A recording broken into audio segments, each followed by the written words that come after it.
حدثنا أبو كريب قال حدثنا رشدين بن سعد عن عمرو بن الحارث عن دراج عن أبي الهيثم عن أبي سعيد رضي الله عنه عن النبي صلى الله عليه وسلم في قوله كالمهل قال كعكر الزيت فإذا قربه إلى وجهه سقطت فروة وجهه فيه۔ فرماتے ہیں یہ باب ہے اہل جہنم کے پینے کے بارے میں، چونکہ حدیث پاک کے درس میں اہل جہنم کے احوال کا بیان چل رہا ہے کہ قیامت کے دن جن کے لیے جہنم کا فیصلہ ہو تو جہنم تو چونکہ اللہ کے عذاب کی جگہ ہے، اللہ کی ناراضگی کی جگہ ہے، تو وہاں جانے والوں کے لیے اللہ پاک نے کس قسم کے عذاب تیار کر کے رکھے۔ تو اب ایک جہنمی جب جہنم میں جائے گا تو وہاں آگ ہے، گرمی ہے، پریشانی ہے، تو ایسی صورت میں عموماً دنیا میں بھی جب انسان کو گرمی زیادہ لگے تو وہ پانی کی طلب کرتا ہے کہ میں پانی پی لوں، تھوڑی راحت ہو جائے۔ تو اہل جہنم کو پینے کے لیے جو پانی پلایا جائے گا، اس پلانے والی چیز کی کیفیت کیا ہوگی اور اس سے جہنمی پر کیا اثر پڑے گا، اس کا بیان اس باب میں ہے۔ اور کئی روایات یہاں پر امام ترمذی رحمۃ اللہ علیہ لائے۔ پہلی روایت حضرت ابو سعید خدری رضی اللہ عنہ سے ہے، اور وہ جناب نبی کریم صلی اللہ علیہ وسلم سے روایت کرتے ہیں کہ اللہ تعالیٰ کا جو ارشاد ہے سورہ دخان میں، کل محل یغلی فی البطون، یہ محل کیا ہے؟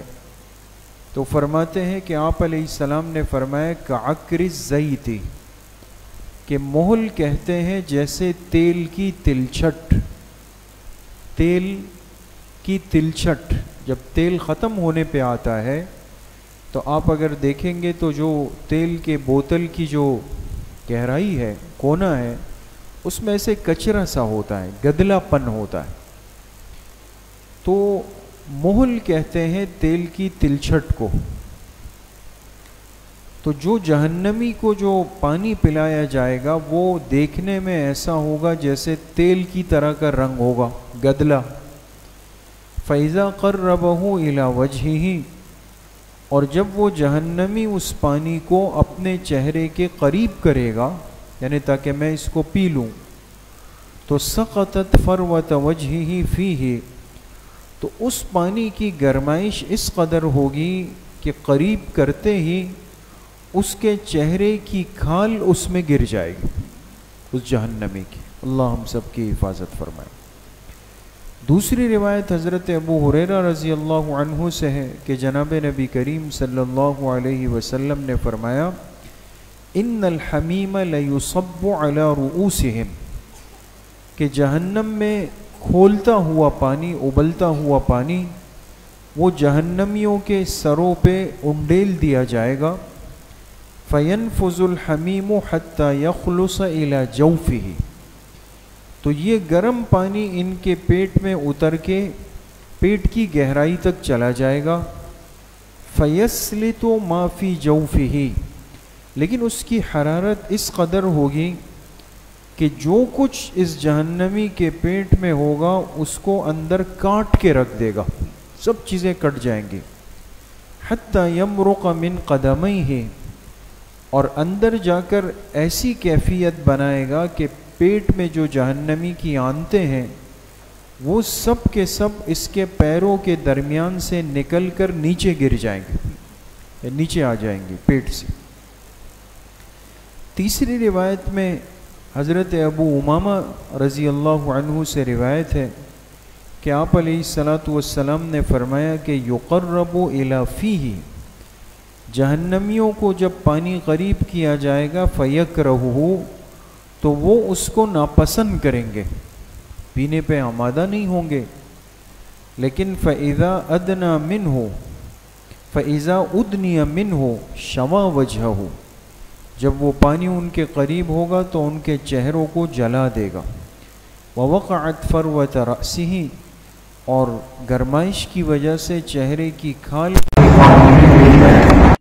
فَإِذَا شَرِبَهُ، پھر جہنمی اس پانی کو جب پیے گا، قطع امعاءہ، تو وہ پانی اس کی آنتڑیوں کو کاٹ ڈالے گا. حتی یخرج من دبرہ، یہاں تک کہ اس کی آنتیں اس کی پچھلی شرمگاہ سے باہر نکل آئے گی. اعاذنا اللہ منہ. تو یہ 3 روایات آپ حضرات کے سامنے پڑھی گئی، اور تینوں میں اہل جہنم پر جہنم کے اندر جو پانی پیش ہوگا پینے کے لیے، تو چونکہ در حقیقت پانی کا مقصد ہوتا ہے جسم کو راحت دینا. جیسے اس وقت گرمی ہے، گرمی کی شدت ہے، انسان تھکا ہوا ہو، پسینے میں ہو، تو کتنی طلب ہوتی ہے کہ میں پانی پی لوں، ٹھنڈا پانی پی لوں. یہی حال ہوگا کہ جب جہنمی کو جہنم کا عذاب ہوگا اور اس کو محسوس ہوگا، تو وہ پانی طلب کرے گا کہ مجھے پانی پلا دو. لیکن ان کو جو پانی دیا جائے گا وہ ظاہر سی بات ہے کہ جہنم راحت کی جگہ تو ہے نہیں، سکون کی جگہ تو ہے نہیں. تو ایسا کھولتا ہوا گرم پانی ابلتا ہوا وہ ان کو پیش کیا جائے گا، اور وہ ایسا ہوگا کہ صرف اس کے قرب سے اور اس کے قریب کرنے سے اس کے چہرے کی کھال جو ہے وہ بالکل نکل کر نیچے اس پانی کے اندر گر جائے گا. اور ایک روایت کے اندر آتا ہے کہ وہ گرمائش اتنی ہوگی کہ اس کا ہونٹ، نچلا ہونٹ، وہ سوج کر اتنا بڑا ہو جائے گا جیسے ناف تک آ جائے گا، اور اوپر والا ہونٹ سوج کر آدھے سر تک آ جائے. نہیں، عذاب ہی عذاب ہے. تو ایسا کیوں ہے؟ محدثین فرماتے ہیں اس کی وجہ یہ ہے کہ یہ وہ بندہ تھا کہ جس نے اپنے اختیار سے اور اپنے عزم کے ساتھ کفر کیا. کوئی مجبور نہیں تھا، بلکہ ارادتاً کفر کیا اور پورے عزم کے ساتھ اس نے کفر کے راستے کو اختیار کیا. ایک بات. دوسری بات یہ ہے کہ پھر مستقل اس کفر میں لگ کر اللہ کی ناراضگی کو لیتا رہا. یعنی یہ ایک سوال کا جواب بھی ہے دوستوں، اور ہمیں یہ چیز سمجھنی چاہیے. آج ایسے لوگ دنیا میں ہوتے ہیں جو اسلام کے احکامات پہ معترض ہوتے ہیں. اب دیکھیں، آپ سے اگر کوئی پوچھے کہ مرنے کے بعد کی جو زندگی ہے یہ کب ختم ہوگی، آپ کیا جواب دیں گے؟ کبھی بھی ختم نہیں ہوگی. جو اہل ایمان جنت میں جائیں گے، اللہ ہم سب کو نصیب فرمائے، تو وہ جنتی ہی رہے گا ہمیشہ. وہ زندگی کبھی ختم نہیں ہوگی. اور اگر نعوذ باللہ، اللہ ہم سب کی حفاظت فرمائے، اگر جہنمی جہنم میں گیا، وہ زندگی بھی ختم نہیں ہوگی. تو منکرین معترضین ایک اعتراض کرتے ہیں کہ بھئی یہ تو بے انصافی ہو گئی. ایک بندے کو دنیا میں زندگی ملی 50 سال کی، 60 سال کی، 70 سال کی، کتنی ہوگی؟ اس نے اللہ کی نافرمانی کی 60-70 سال، کفر کیا 60-70 سال، لیکن جہنم کتنے عرصے کی ہے؟ ہمیشہ کی. یہ تو بے انصافی کہ جرم 60-70 سال کا، سزا ہمیشہ کی ہو گئی. یہ اعتراض ہوتا. تو محدثین نے اس کا بڑا خوبصورت جواب دیا کہ اس بندے کو دنیا میں جتنی زندگی ملی، جتنی زندگی اس دنیا کی تھی، اس میں ایک لمحہ بھی یہ اپنے کفر سے باز نہیں آیا.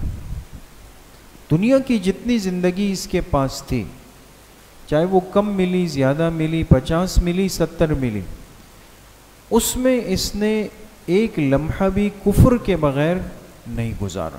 اس کا مطلب کیا ہوا کہ اس کو اگر ہزاروں سال کی زندگی بھی ملتی تو تب بھی یہ کیا کرتا؟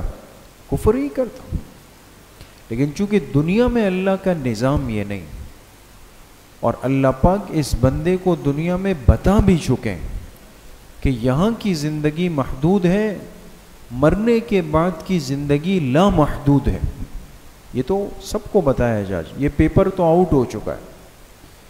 اور پھر یہ بھی اللہ پاک بتا چکے ہیں کہ اس دنیا کی زندگی جس کیفیت میں گزری اسی پر آخرت کا نتیجہ مرتب ہوگا. لہٰذا اس بندے کو پتہ تھا کہ یہاں کی مختصر زندگی کے نتیجے میں میں آخرت کی دائمی زندگی خرید رہا ہوں. اب اس کی مرضی تھی، لہٰذا اس نے ایک لمحہ بھی کفر کے بغیر نہیں گزارا، اللہ کی ناراضگی کے بغیر نہیں گزارا. یہ اللہ کو ناراض ہی کرتا رہا. لہٰذا نتیجہ یہ ہوا کہ اللہ پاک نے اس کفر دائمی کے بدلے میں اس کو جہنم دائمی دے دی کہ تم چونکہ مستقل کفر کر رہے تھے اور اس کفر کو لیتے لیتے لیتے موت تک لے کے آئے جس پر دنیا کی زندگی ختم ہو گئی. لہٰذا اس کے عوض اب آخرت میں وہ ہوگا کہ وہ جہنم بھی تمہیں ہمیشہ ہمیشہ کی مل جائے گی. تو اس سے ایک سبق کیا ملا دوستوں کہ اہل ایمان کتنے خوش نصیب ہیں اور ایمان کتنی بڑی نعمت ہے، اور اعمال صالحہ کرنے والا کتنا خوش قسمت انسان ہے. اور جس بندے کی زندگی اللہ کی رضا میں گزر جائے یہ کتنے نصیبوں والا ہے کہ اس نے تو اعمال والی زندگی 40 سال 50 سال 60 سال بالغ ہونے کے بعد حساب کتاب ہے، 13 14 15 سال میں جا کے بالغ ہوا، جب دنیا سے گیا عمر 65 70 75 80 سال تھی.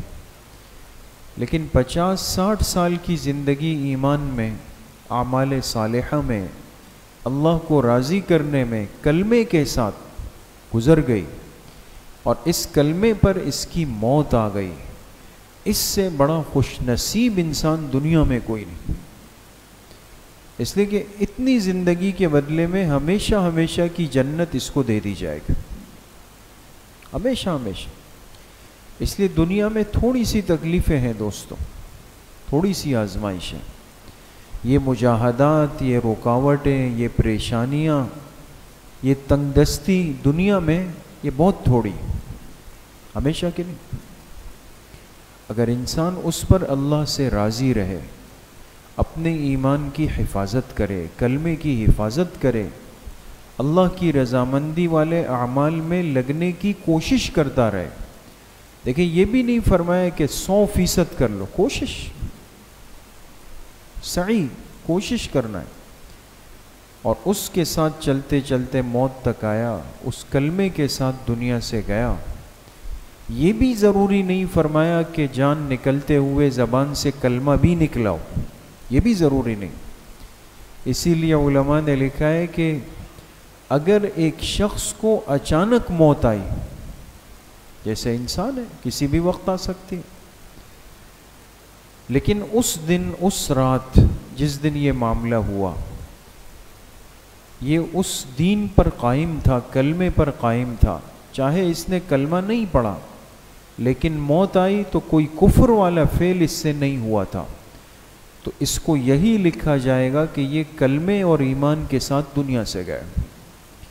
رات کو اگر کوئی سویا اور نیند میں موت آئی، علماء نے لکھا ہے کہ یہ مومن تھا، لہٰذا اس کی موت حالت ایمان کی لکھی جائے گی.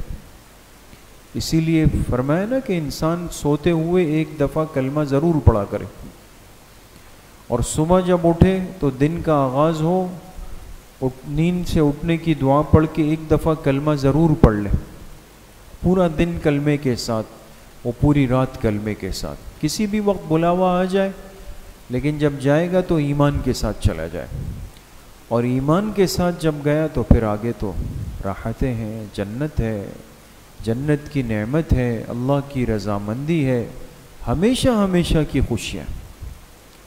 اللہ پاک مجھے بھی آپ سب کو صحیح عمل کی توفیق نصیب فرمائے. الحمد للہ رب العالمین والصلاة والسلام علی سیدنا